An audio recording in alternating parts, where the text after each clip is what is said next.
You had your drinks spiked? Yeah, I did. And it's so difficult for someone who's in a position... I mean, I'm sure you have all seen me get drunk, do you know what I mean? Who hasn't? All right, Linda. So tell us what happened. Well, it was just... I was out with friends, and in retrospect, I was very careless. I was accepting drinks off people, do you know what I mean? I was having a good time, I was letting my hair down, and it was one of them where, like, oh, you're Vicky from Geordie's Show, blah, blah, blah, let's do a shot. And, of course, you do it, because, I mean, who's saying no to a free drink? But it was completely to my detriment in the end. I was hospitalised. And how did you know that it wasn't just, you know, excessive alcohol consumption? Because, you know, you said you were on a big night out. Trust how do you me, I know the what difference? excessive alcohol consumption I had a toxology report done. Right. So that proved it was actually... It did, yeah. And it was horrible. It was absolutely petrifying. To have that feeling of sort of... And did you pass out? Yeah, you completely passed out, and the paramedics were called. Yeah, everything. Didn't know what I'd done, where I'd been. And the worst thing was that knowing that I put myself in a position where someone could take advantage of me like that. Yeah. I have had one traumatic time. It's normally when you think of things, oh, if I was in that situation, I'd go mad, you know, what would I do? Yeah. But when you're actually in this situation, I actually surprised myself on this, how well I was. Basically, it was New Year's Eve, and it was 2 hours before I was having a pyjama party. So I had caterers there. I was with Pete at the time. Pete there, we had the nanny there. And I'd just been riding a horse, come back, took my wellies off, and I could hear Harvey crying upstairs. So I said, oh, what's Harvey doing? And someone obviously left the baby gate open. So basically what happened, he was obsessed with water and still is. And he always used to get in the bath with me. And so he made it to my bathroom, turned on the hot tap, didn't realise, because, you know, he couldn't see to know where, and he burnt all of his leg. I mean, if you ever see his leg, it's just properly scarred to the point that his toes were like snot. He was in hospital for 3 months. So he was on my bed, because at first I'm like, what's happened? But I could see the tap water running. He was on the bed, had his clothes on. I'm like, oh, my God. And my first initial reaction was to take the trousers off, which I now know you shouldn't have done. And then when I'd done that, all skin, blood come off. And where he's crying, like the screams, I've never heard it. He's gouging at his leg. So I'm like, oh, my God. Because with him, his body can't cope with stress. He can die from it, so he has to have, like, an emergency injection. So straight away I thought, you know, quick. I went, Pete, Mike, you know, shouted them to come up. And so I went into another room and I had to be calm. I had to call the ambulance. And really, you want to say, quick, this has happened, this has happened. So the first thing I made clear was to give them the address as clear as possible, even though I'm panicking. And then I said, look, he's got to have this emergency injection. If he doesn't, he'd die. You need to get the ambulance here, quick, quick. But it's amazing that if I wasn't that calm and collective on the phone, you know, God knows what could have happened. Yeah, yeah. That's interesting, isn't it? So the initially there was that panic and probably that, what the hell do I do? And then that tiger comes out and goes, although I could hear them all up there and hear him screaming, it's like you want to be with him because you're his mum. But at the same time, I knew I had to get this information over across calmly and clearly. Same with you. I was in a relationship. It's just sent terrible shivers down my spine because it's a terrifying thing to be locked in. And people say to you, don't they, why don't you get out? Yeah. Well, it ain't as easy as that. And I'm sure people sitting at home will go, no, it's not. Because once you're in that relationship, the fear and the self-hatred is so awful that you begin to think you're the one that's at fault here. And that you deserve it. It's all down to you, and you deserve to be hit. You deserve to do. I had a terrible relationship, and it was so bad that I was terrified. I remember one, for instance, I had lots of times like this. I was on stage in a play, and I turned to the wings, and he was suddenly in the wings. Turned back, and turned round, and he'd gone. Oh, God. And so he used to stalk me like that, and suddenly I was at drama college one night, and everybody had gone home, and I was just packing up, and I heard feet walking down a corridor, and he suddenly was in the doorway, and he said, I'll see you outside. Get out now. Oh, my goodness. And I just froze. What did you do? I just ran in the opposite direction, got to the front door, it was locked. I rang, had to go to a phone box in those days, rang a friend and said, please come now. I found the caretaker. All this time must have taken, I don't know how long, when he was walking round. Unlocked the door. Robin came. I jumped to the door at a car, and I saw him come round that corner. And I just said, drive, drive.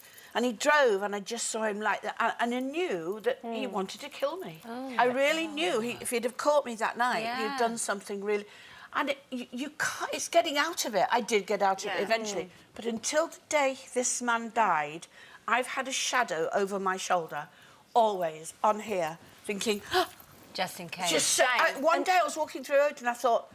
And I saw a face, but I knew he was dead. But I saw that face. And I was walking. I lived in South Kensington at the time. I had a little flat there, and I was all excited to be going to my friend's birthday party. And I was walking past the Natural History Museum, and as I went along, this four-wheel drive kind of came past me. It had foreign plates on it. And these tinted windows came down, and there were like a gaggle of guys in there, and they were saying, you know, what they wanted to do to me, and then another one would do it, and then as I said, go away, and it was violent. got I mean, it was violent. Violent sexual comments, and they were. But as I went to say, like, just go away, one of them got hold of my coat collar. Oh, no. And I was kind of almost running with the car. So it was still moving. It was still moving, and I was worried that if I pulled away, if I stopped, that the wheels would go over my feet.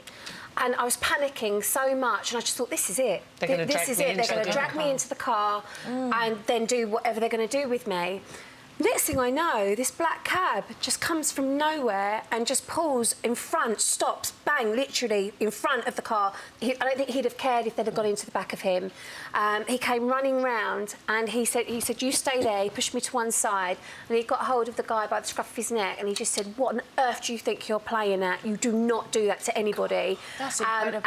And I was just like, oh, God, thank you so much. He said, are you OK? Did they just drive off? They just drove off. Like hell for leather, and then he got me in a taxi and just said, listen, let's go. We went to a petrol garage. He got me a can of Coke, and I was shaking. I was literally just shaking. And he said, where's your party? And he took me there, and I said, thank you so much, can I pay you? He said, no, just have a lovely time.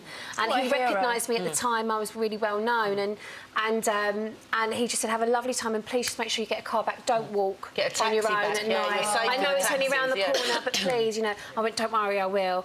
And I just want to say, wherever you are, thank you so much. I never got to properly thank you. You were actually attacked, weren't you? And so you wish you'd known this kind of stuff. Well, yeah, but I was about, I think I was about 11, 12, whatever first, second year was secondary school. And I was actually, there was a guy being very bit weird with me on the bus. I get off the bus, he was following me, and then it was on the journey home from the bus stop to my house, several occasions. One point he got me up against a fence. I got away from him. Then I ran, stopped a car. The people in the car that I stopped and asked for help were like, yeah, get in the car, get in the car. It was absolutely terrifying.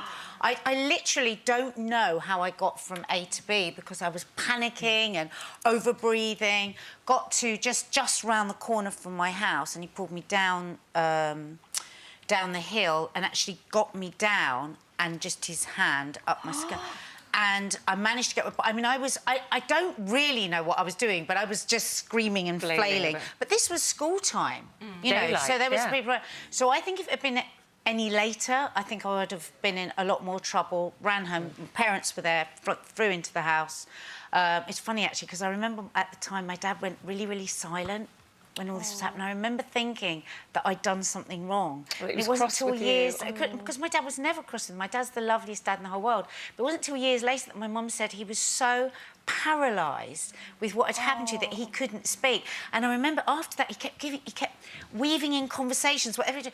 You know, maybe when you walk down the road you should be a little not so smiley, not so happy, not so if somebody asks you a question, say to him, what do you want? and again, that made me feel like, oh, maybe I'd done something wrong. I mean, I see now that he was trying to protect me, but I really want to arm my daughters with the right way to behave. I've got a confession to make, because I did...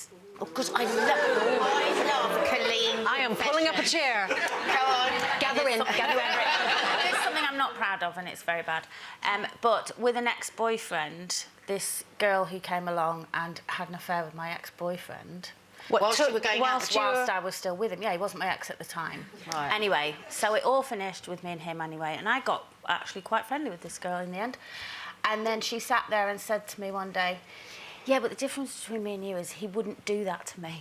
Oh, how horrible. In other words, I mean, look at you, but he's not going to do it to me. So you know what I did? I slept with him again that night.